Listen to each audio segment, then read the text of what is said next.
It started in Canada and now it's going global. Welcome to a new week, by the way. Wink. The Canadian Freedom Convoy shining a spotlight on personal freedom and the fights against COVID tyranny. Of course, police are cracking down. But is this the spark liberty lovers have been longing for? And in case you haven't been following it, which is okay, we'll catch up to speed. The trucker protest started in Canada last month. It is now in the nation's capital of Ottawa. The truckers say they are fighting back against vaccine mandates, which threaten their livelihoods. They also claim the world's economy would grind to a halt if there were no truckers, as would my social life. And that's probably true. The critics are calling them racists and white supremacists, and now cops are cracking down, threatening to arrest anyone who helps the big rigs. Watch. We've had 20 arrests and charges, criminal arrests and charges of individuals who have broken the law directly or indirectly in regards to this demonstration. We've issued over 500 tickets to those individuals who've come here, mostly in conveyances, trucks, SUVs, cars, for unlawful conduct, bylaws, provincial offences, and criminal code offences. We have towed vehicles and we have towed trucks. No! And they're towing the line. Provincial offenses. I'll give you a provincial offense.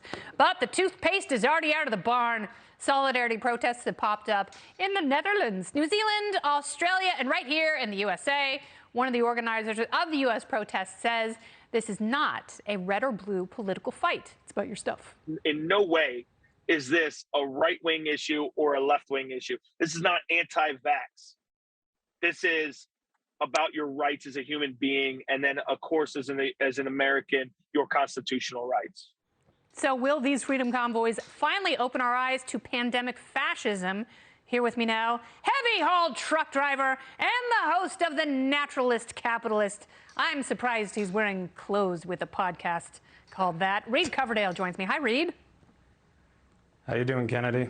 I'm super. I'm so glad you're here. Olivia Rondeau was shouting you out last week. Lo and behold, you appear on the showroom as though we rubbed the bottle and the genie flew out, named you. So let's talk about this. How did it start, and what is your part? In the United States, I'm actually not connected with anyone organizing a protest at the time, but all this stuff with truckers that's going on in Canada, it goes back a long way. Truck drivers have been oppressed for a long time by the government. We've had ridiculous regulations on us that make it hard to work, and they just keep adding on stuff. And then with the COVID regulations, it's made it even more impossible. So what do you expect people to do if you push them hard enough, even though the world economy does depend on them, even though the shelves in the stores are not going to be stocked if they stop running? If you push them hard enough, they're going to have no other choice, and that's what's happening in Canada. That's what's happening all around the world, and unfortunately, it could also happen here, and people aren't going to be happy about it. So the government had better start thinking about what they're doing and think about reversing course. Yeah, it's really interesting because we didn't realize how much we need truckers until the supply chain crisis really punched people in the tic-tac sack. And then they started feeling it when store shelves were empty. They couldn't get supplies, components for manufacturing, and a lot of things have been very, very scarce because of that. So obviously we need truckers. So forcing more mandates onto truckers, which is a dwindling body to begin with, is so antithetical to what it might take to end the supply chain crisis. So you've got a bunch of things happening at once, but does it surprise you that big government, wherever it is, like their first reaction is to make something worse because they can? No, not at all. And both Democrats and Republicans have been responsible for this throughout the entire time I've had my CDL. They've taken tens of thousands of truck drivers off the road. I know what that is because in the last of couple Narcos. of years. A commercial driver's license. Exactly. Yeah. Yes, and then there's been more ridiculous training that you have to get. Lots of states are trying to make it so you have to basically get a college degree in order to get a driver's license. And it's funny that the Democrats get so upset about this protest, and what it's really about is they don't want workers to have rights. They don't want workers to make their own decisions. They want to have power over these workers. They want to have unions controlling them. They want to have government institutions controlling them.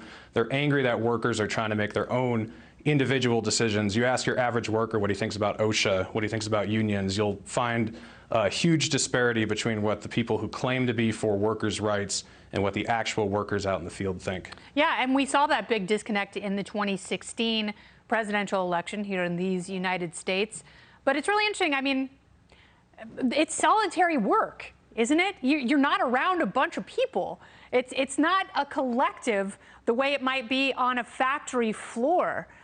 So when will big government and big unions decouple? Could this be an impetus? Yeah, I think people are finally waking up to the fact that government institutions and big unions and big organized, different big organizations, they really don't care about the workers. It's becoming more and more obvious. And unfortunately, people are going to feel pain. Unfortunately, the shelves are not going to be stocked. Unfortunately, the economy is going to come to even more of a halt than it already has.